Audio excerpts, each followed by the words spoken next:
tudo bem? Bem-vindo ao canal Hermira Cultura. Meu nome é Rosângela Chaves e estamos começando, ao lado de Rogério Borges, mais um programa Dedo de Prosa.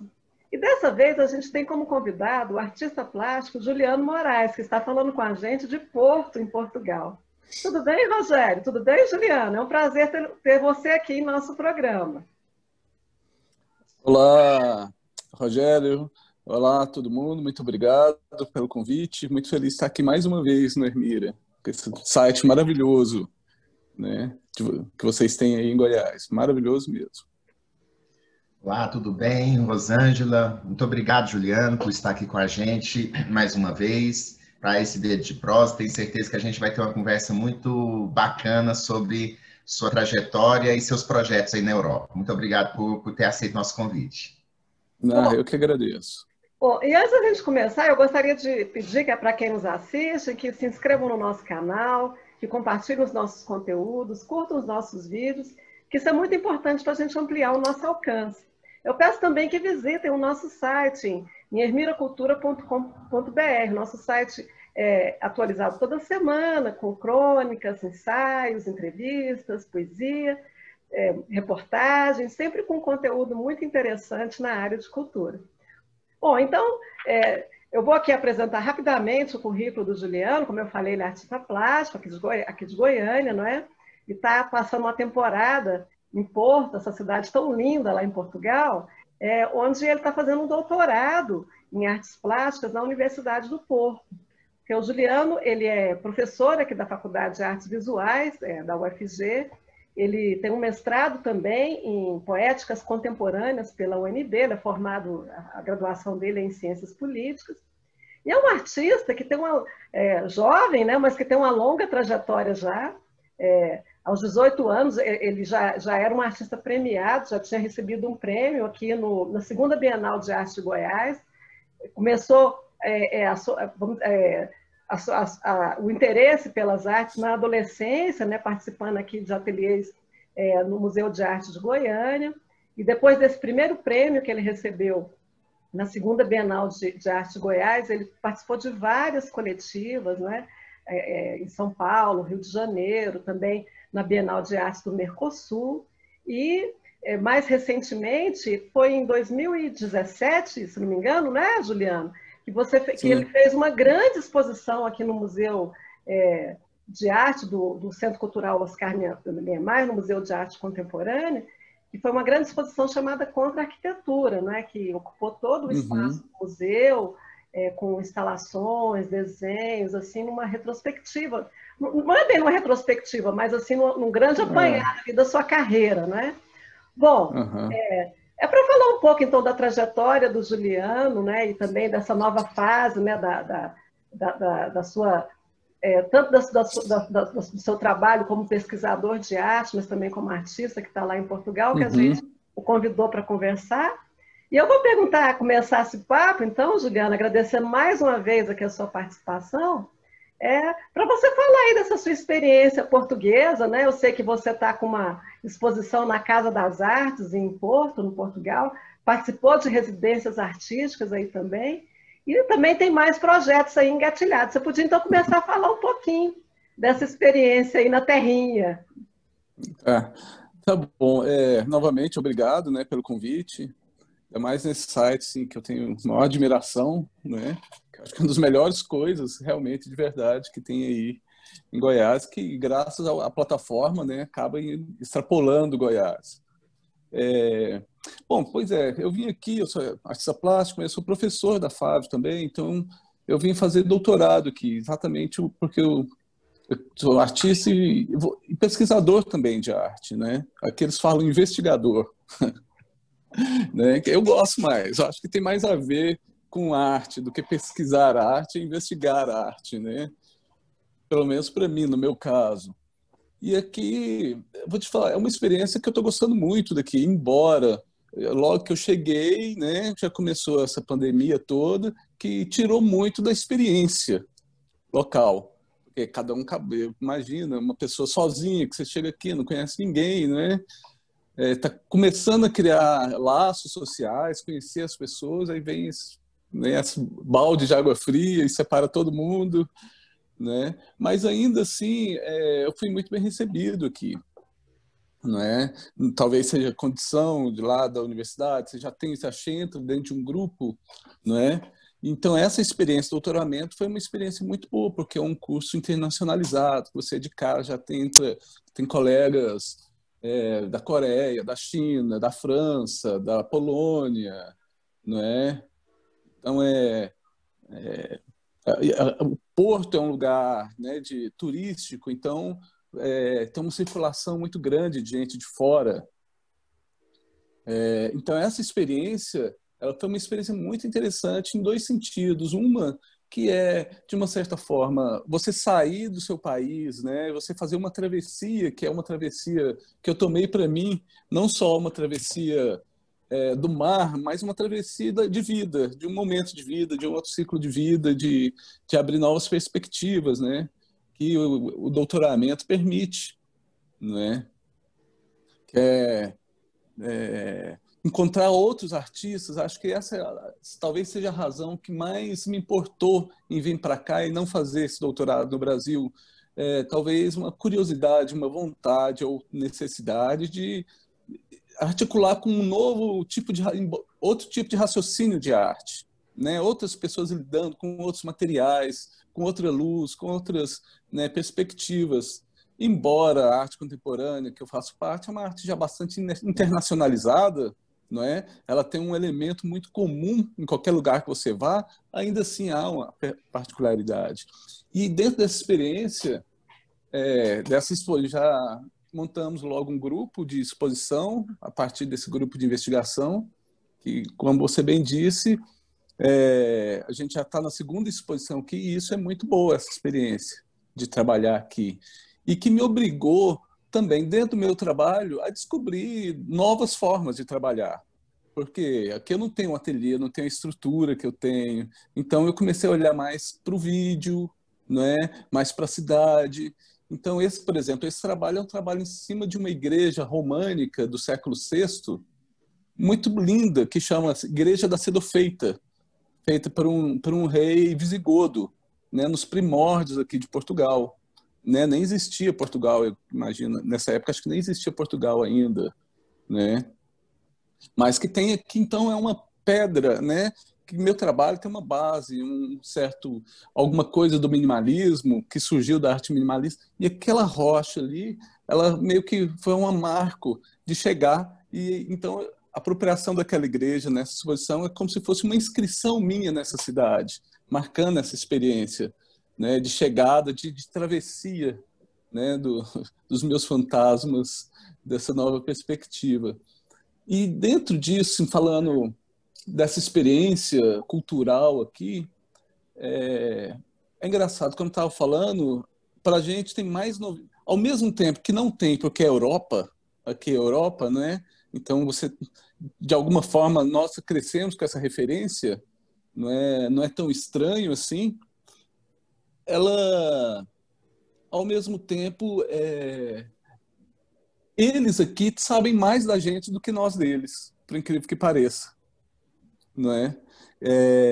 Você vou falar qualquer coisa, mas já sabe, eu uso uma expressão, e para mim não, para mim eu estou aprendendo, meu ouvido está começando a acostumar como é que eles falam, porque eles não falam silábicos como a gente fala, eles falam rápido, falam piscina, né? Peixinho, peixinho, peixinho, né? O SC tem um som de X e fala muito rápido, e aqui no norte é mais fechado também, né? E tem outros hábitos, essas coisas todas. Então, tudo isso é um processo de descoberta que eu estou tentando, de uma certa forma, assimilar isso dentro dos meus trabalhos, esse choque.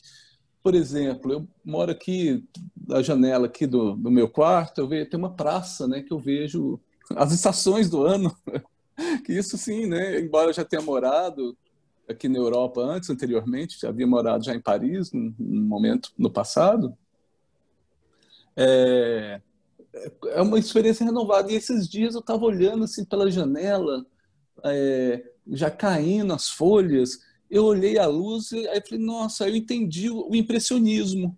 Eu vi a luz dos pintores impressionistas ali naquela praça. né? Eu falei, nossa, por que que determinada arte ela surge realmente em alguns lugares? Tem algumas características que nos afetam, né? Do mundo, da paisagem, da vivência, que ela é muito própria, que é da vivência mesmo. Nossa, isso aqui jamais poderia ser goiano impressionismo, né? Porque é uma luz muito própria. Eu vi ali, assim, se eu fosse um pintor, eu tinha vontade de pintar aquilo, não E, é? Juliano, você está falando das Ah, descobertas, das diferenças e tal. O que é que você destaca como mais discrepante entre o que você encontrou aqui e o que nós temos, você encontrou aí e nós temos aqui no Brasil? Quais são as diferenças que mais chamaram sua atenção em termos de metodologias, de materiais, em termos de mentalidade? Dentro da arte, sempre falando, o que mais te chamou a atenção? olha, uma coisa eu posso dizer que eu já percebi de cara.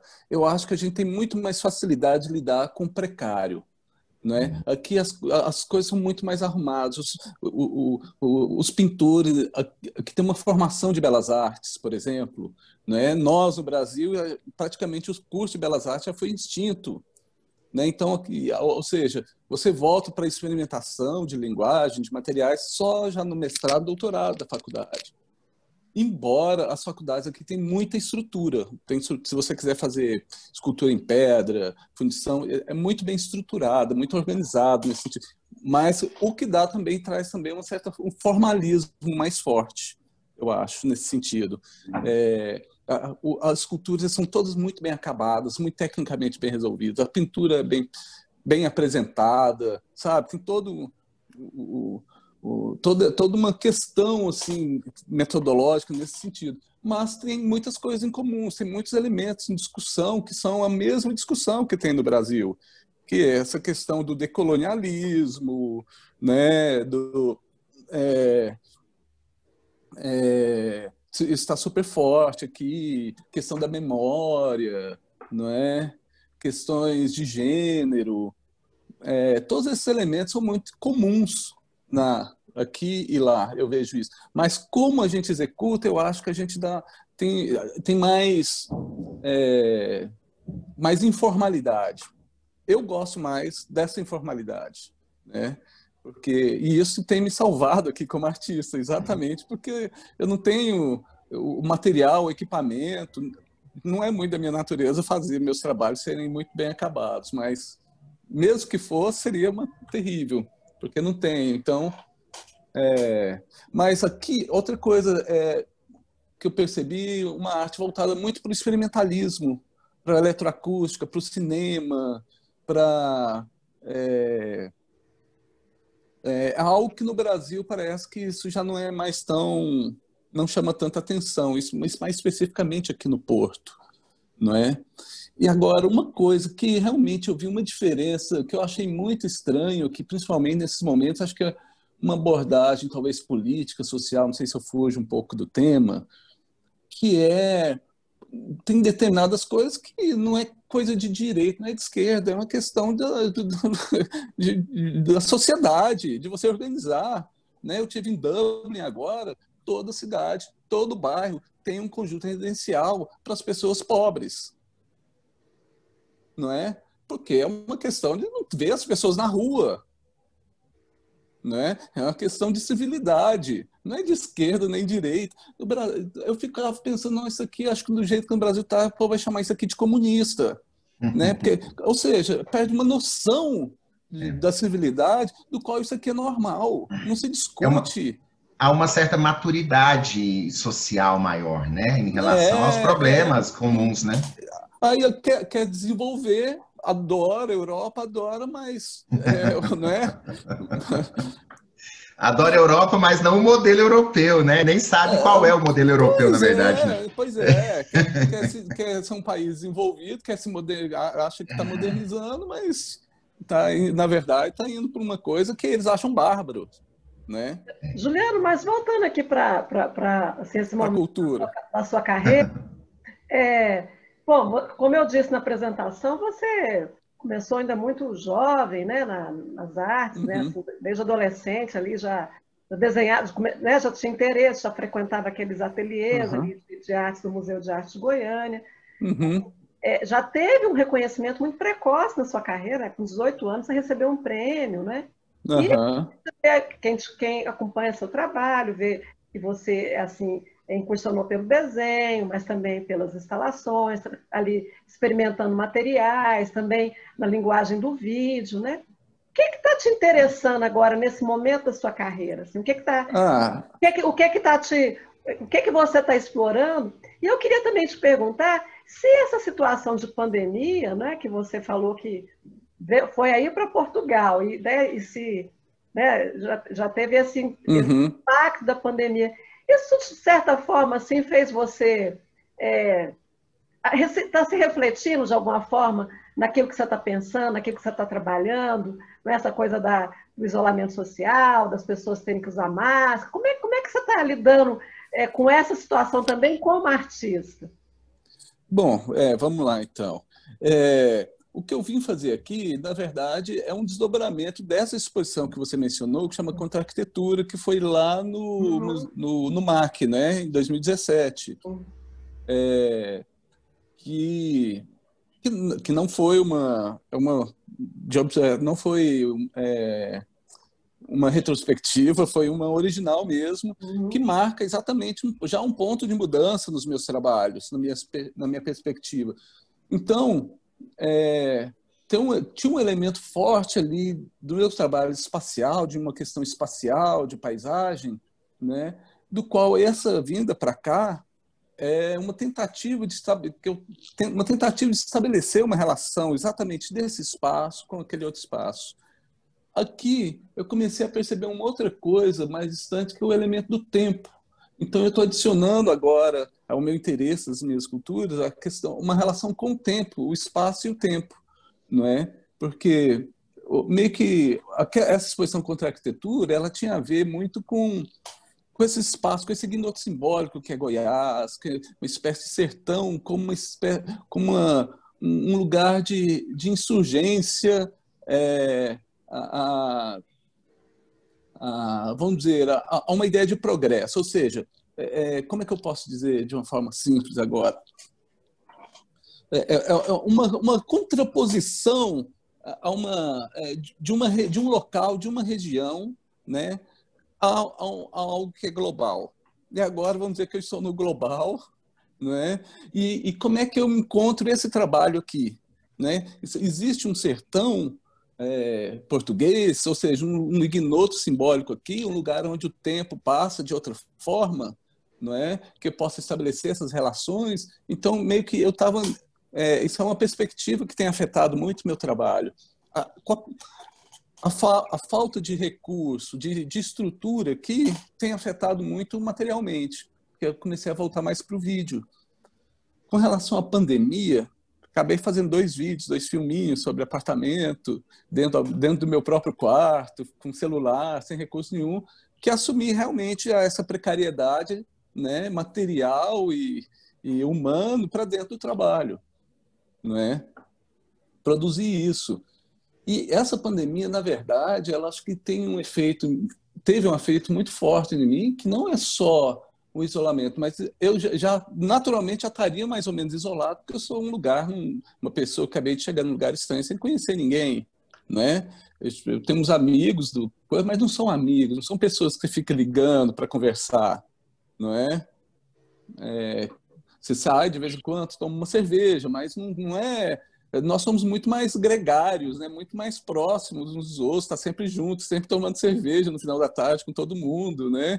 Aqui, você falar 2 vezes para tomar cerveja na semana, te chama de alcoólatra, né? Como assim? Você já não bebeu essa semana? Né? Então, Ô, Juliano, mas uma coisa que eu acho interessante, você falando a respeito desse lugar, né, que você é uma pessoa que chegou a outro lugar e tal. E aí eu aproveito para fazer 2 perguntas. Uma é, as crises, elas costumam ser inspiradoras, no sentido de que muita gente fala isso, né, que a crise, ela acaba forçando determinado tipo de trabalho que, às vezes, numa situação normal, ele não aconteceria. E uma outra coisa, o lugar da arte nessa atual crise que a gente vive. nessa atual crise do isolamento. Como é que você percebe o lugar da arte nesse mundo de pandemia que a gente está?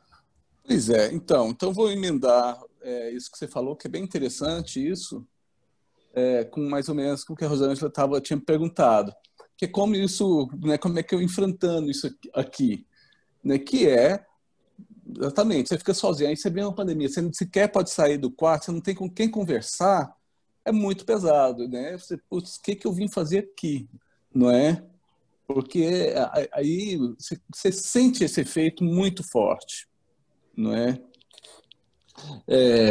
Eu senti, no começo eu estava super bem, mas começou a chegar no finalzinho, começou a operar algo assim de ansiedade, de depressão, não é? E eu acho que essas coisas, essas pressões são estimulantes para a criação, mas acho que um quadro depressivo, clinicamente depressivo, eu acho que ele não é criativo, porque você perde a vontade de fazer as coisas, você perde o sentido, não é? Então, esse foi o cuidado de falar, pera um pouquinho, eu não posso, tenho que tomar esse cuidado. Porque no começo, sim, ela foi super produtiva. Comecei, como eu falei, fiz esses 2 filmes que eu queria fazer mais. E aí eu comecei a pensar sobre o amor, né? Não o amor romântico, né? Claro que talvez o fato de estar sozinho, né? Você pensa, puxa, será que eu não vou arrumar uma namorada, não sei o que, essas coisas. Mas que eu comecei a pensar que aí começa a criar outras viés outras linhas de percurso para o trabalho, que puxa, eu comecei a pensar o amor, mas o amor como reconhecimento do outro, né? Porque o que está se discutindo aqui nessa pandemia é a perda das liberdades individuais, é de você começar a importar um modo de vida chinês, de vigilância de vida chinesa, para dentro de uma vida europeia, né? E isso começou a assustar muito as pessoas aqui, né? Embora elas se disponham de bom grado a tomar todas as medidas necessárias para conter essa pandemia, eles temem que isso não saia, que isso seja uma porta de entrada de um modo de vida que não combina com os ideais de liberdade europeu, não é? E que, de uma certa forma, é o nosso ideal de liberdade, né? Também na América, não é? Só que no Brasil, acho que tem uma coisa assim que dessa liberdade tem algo que tem um apagamento do outro aí, me parece, daqui, não é? Então eu comecei a pensar exatamente nessa relação de amor como um amor de um reconhecimento do algo que é diferente mesmo, né? Por isso eu fiz esses filminhos sobre o amor, não sobre o amor de encontrar alguém, uma alma gêmea, mas o amor de você falar, olha, diante dessa pandemia, talvez o mais importante, no fundo, tenha perdas de liberdades individuais, talvez sinalize um certo colapso do capitalismo, ou uma nova revolução do capitalismo, sei lá, aí tem todo tipo de pensadores pensando várias possibilidades. Mas eu acho que, de uma forma mais terrível ainda, eu acho que é a falta, a incapacidade de reconhecimento do outro, da sensibilidade por esse outro diferente, esse outro que às vezes você sequer simplesmente apagado, que simplesmente você não tem empatia nenhuma, não é? Então, eu acho que eu fico com medo de que isso seja isso é uma porta de entrada de normalização desse processo de apagamento completo desse outro, não é? E sobretudo no Brasil, que as pessoas são muito pobres, esse outro se revela como um pobre, né? Como um velho, né? Às vezes isso parece mais uma revolução, parece que é tudo que alguém queria fazer, a melhor revolução, melhor reforma da Previdência Social do mundo, talvez seja essa pandemia, né? Acabar com os velhos, com os pobres, pronto, já dá uma ajuda. Então, eu comecei a pensar muito nessa relação com o outro aqui, não é? Nesse meu isolamento, não é? Isso começou a afetar o meu trabalho. Comecei a pensar nesses termos no meu trabalho. Então, se eu pensava na paisagem, se eu pensava em questões espaciais, mas sempre na relação do sujeito, como é que se dá esses processos de objetivação, né? Eu acho que começa a entrar esse elemento desse outro também no meu trabalho, né? E isso vem exatamente por causa dessa pandemia, por causa dessa minha viagem agravado por essa pandemia, por uma situação de isolamento, mas não só de isolamento, mas de solidão, né? Do qual eu tento transformar isso em obra, né? Sim, que é um aprendizado de você viver consigo mesmo, né? E viver consigo mesmo ao mesmo tempo que você sabe que você também não é sozinho. Juliano, pensando um pouco agora assim, no cenário da cultura, das artes aqui no Brasil, que a gente vê, que a gente está vivendo um momento muito sombrio, né, com assim, perseguições, censura. A gente teve, por exemplo, um episódio agora em Brasília, né, que foi aprovado um projeto lá na Câmara de Brasília, proibindo, por exemplo, o nu em exposições. Você passou por antes na época da sua exposição, né? Você teve lá um imbróglio lá na UFG, que você também, né, envolvendo uma aula sua, dessa questão do nu, quer dizer, toda essa censura, essa falta de compreensão, assim, com relação à arte, não é? Como é que agora, você estando de fora, né, como é que você está vendo esse cenário aqui no Brasil e qual que é a percepção aí dos artistas com os quais você convive a respeito desse momento no Brasil, assim, focando especificamente o campo da cultura e da arte? Olha, o campo da cultura e da arte, a impressão aqui é a pior possível em termos de política, do comportamento, é a pior possível, né? É a pior, está assim, muito ruim a imagem do Brasil. Culturalmente, acho que as outras coisas são tão mais gritando mais forte que eu acho que não. O que eu vejo é que começando a ver uma certa implicância com a arte brasileira, né? Meio como uma espécie de retaliação ao que está acontecendo no Brasil, né? Tipo, vamos desmatar tudo, vamos, né? Vamos matar os índios, vamos acabar com a floresta, né? Não vamos cuidar desse Covid, nada, e porque acaba sendo um problema, porque o mundo inteiro está tentando coisa, e o Brasil não quer tratar disso, quer dizer, isso continua sendo um problema. Então eles estão vendo com muito maus olhos isso. Especificamente sobre a cultura, isso que eu estou falando ficou muito relegado ao segundo plano. As pessoas gostam, tradicionalmente, o Brasil tem uma ótima, né? É muito bem visto, as pessoas gostam muito da arte brasileira, não é? Nas artes plásticas, na música, no cinema, tudo. Eles conhecem tudo do Brasil aqui. Eles conhecem o cinema brasileiro, eles conhecem o teatro, conhecem a música, conhecem os artistas plásticos brasileiros. Muitos aqui já foram para o Brasil, não é? Mas nesse momento é uma visão não muito boa, né? Para não dizer péssima. Mas qual foi a outra questão que você perguntou? Não, eu também coloquei assim, da sua própria percepção, né? De você, desse seu olhar agora estando um pouco distanciado, como é que você também está vendo esse momento? Eu tinha começado a conversar com você, eu acho que estando distante, quando a gente estava aí, a gente sempre criticava as leis de incentivo e tal. Estando num lugar onde não existem essas leis, e você vê como é que isso realmente funciona, por exemplo. Né? Não sei se eu estou respondendo a sua questão, não, claro, se eu estou fugindo dela. Né? A minha perspectiva daqui, por exemplo, de olhar, de ver, por exemplo, coisas boas, coisas ruins, o que é parecido, o que é diferente, o que acho que vale a pena ou não, por exemplo, isso é uma das coisas assim, que eu acho que realmente essas leis de incentivo têm um efeito. Porque aqui você vê muito mais, um marasmo muito maior, né? Ela é mais conservadora, é mais tradicionalista, embora tenha muita gente trabalhando com, né? Mas é um esforço dessas pessoas.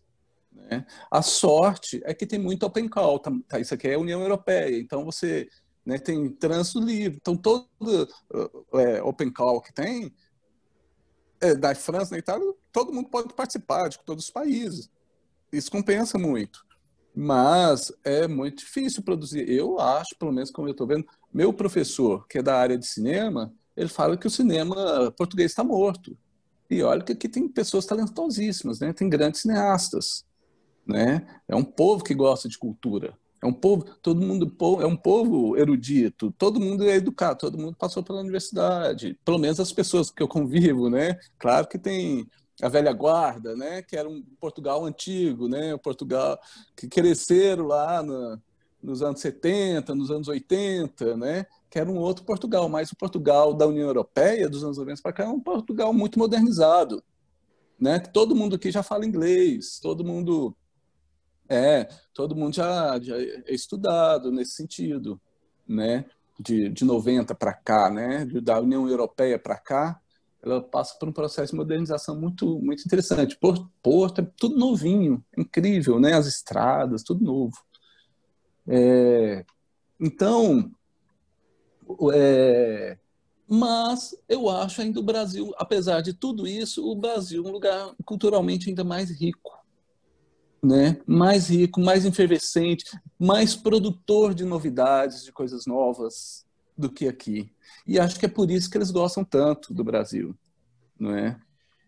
Mas, Juliano, essa efervescência da arte brasileira, da cultura brasileira, até retomando um pouco a pergunta da Rosângela sobre a questão da censura. Uma censura que não é a censura da ditadura, aquela de você ver a obra antes, mas é uma censura muito moral, né? Em termos, bem entre aspas aí, em termos morais, não pode o nu, não pode tratar dessa questão, existe um patrulhamento. Você acha que essa efervescência da cultura vai ser suficiente para resistir a esse ataque moralista mesmo que a arte recebe hoje? Só pontuando, essa questão do nu, do moral, isso simplesmente na arte é simplesmente um absurdo. É um absurdo. A arte, a vida inteira é nu, é indissociável do corpo. Indissociável. Você pega assim, desde as cavernas. Não é? Eu não conheço nenhuma arte ocidental que nós fazemos parte, de todos os tempos, que não tem o nu. Esse povo ia colocar um lençol em cima do Davi de Michelangelo, né? Que não pode. Na Capela Sistina, né? Tem gente nu para cima e para baixo. Bota, às vezes, uma coisinha assim, né? Para tampar uma folhinha de uma parreirazinha. Mas, né?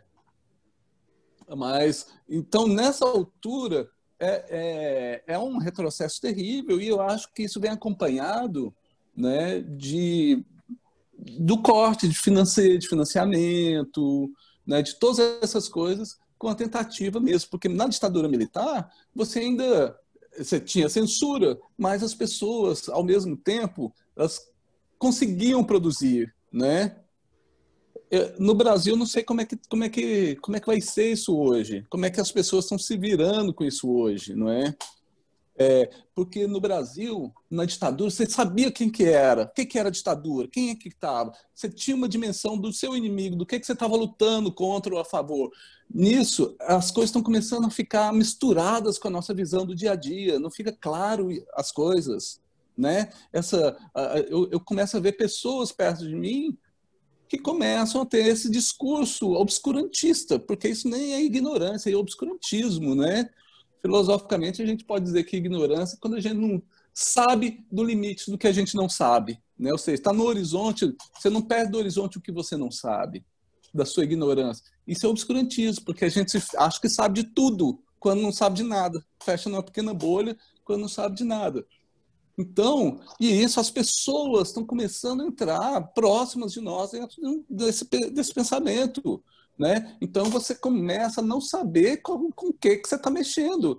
Na ditadura era muito mais fácil você resistir a alguma coisa, porque você tinha clareza do que estava diante de você, não é? E agora é uma situação nova que está sendo colocada, que é de autoritarismo e, ao mesmo tempo, não sabe exatamente se não é autoritarismo, mas não é imposto, está no debate, porque as pessoas não estão impondo, elas estão reclamando, né? Reivindicando. Então é muito confuso. Não é alguém que chega e dá uma canetada e fala, não pode. São pessoas que vão protestar, né, que estão no campo da política, da democracia, lutando contra isso. Ou seja, talvez seja pior. Pois é. Bom, né? Juliano, a gente já está aqui chegando no final da nossa gravação, né? Aham. Eu gostaria, então, muito de agradecer a sua participação aqui. E antes da gente terminar, quero que você deixar algumas palavras finais aí para o público que nos assiste. Eu gostaria de saber também se, para quem quiser conhecer um pouco do seu trabalho, por exemplo, você falou nesses vídeos que você fez agora, se tem alguma plataforma que você disponibiliza, se você tem algum canal, algum site, onde, por exemplo, quem está nos assistindo aqui, às vezes não conhece o seu trabalho, possa ter uma ideia, né, do que você está fazendo, uma ideia do seu trabalho. Uhum. Ué, Rosângela, tem o meu site, que é julianomoraes, com E, né, moraes.com, e eu estou acabando de atualizar ele, botando os últimos trabalhos, e que vou colocar os vídeos todos. Ele vai ser mesmo a minha plataforma de divulgação dos meus trabalhos. Tá, então Mas julianomoraes.com é o endereço. .com, Uhum. julianomoraes.com. Esse aí eu acho que é o mais completo. Bom, então deixa aqui as palavras finais para você e para o Rogério, então, se despedir do nosso público. Eu falo primeiro? Sim, por Tinha? favor. Não, palavras finais, né? Nem sei o que dizer, né? Para me despedir, mas novamente foi muito boa essa conversa aqui com vocês. Tentei dar um pouquinho do que eu estou vendo. Eu não consegui dissociar muito, ficar só na cultura, porque isso está cada vez mais difícil. E aqui a visão europeia, ela, como eu disse, ela tá muito voltada para o que está acontecendo no Brasil, essas mudanças radicais, né? Mas que estamos aí continuando trabalhando, né? Tem que seguir adiante. Sim. Beleza, Juliana, a gente agradece muito, a gente deseja todo o sucesso para você aí no seu doutoramento, como você diz, nas suas investigações, né, Investigações sobre de doutoramento, né? investigações de doutoramento, que eu acho isso muito bacana, eu acho isso fundamental para realmente dar um norte para a nossa cultura, no sentido de, inclusive, resistir a isso que você contou tão bem aqui no final, esses ataques todos, essa estereotipização da cultura de uma É, maneira tão perversa, né? Eu acho tão obscurantista, né? Tão obscurantista, tão absurda.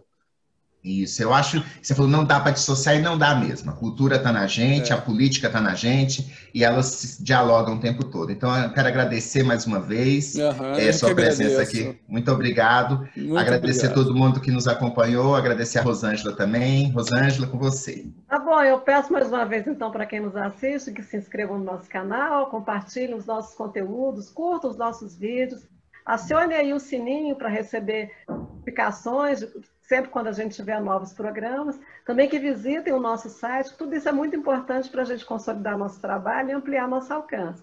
Mais uma vez agradeço o Juliano, né, desejando boa sorte, né, aí em Portugal, Uhum. nessa cidade de Porto tão linda. E até a próxima, então, gente. Até a Tchau. próxima. Tchau, gente. Tchau. Até mais. Tchau. Obrigado por Tchau. vocês.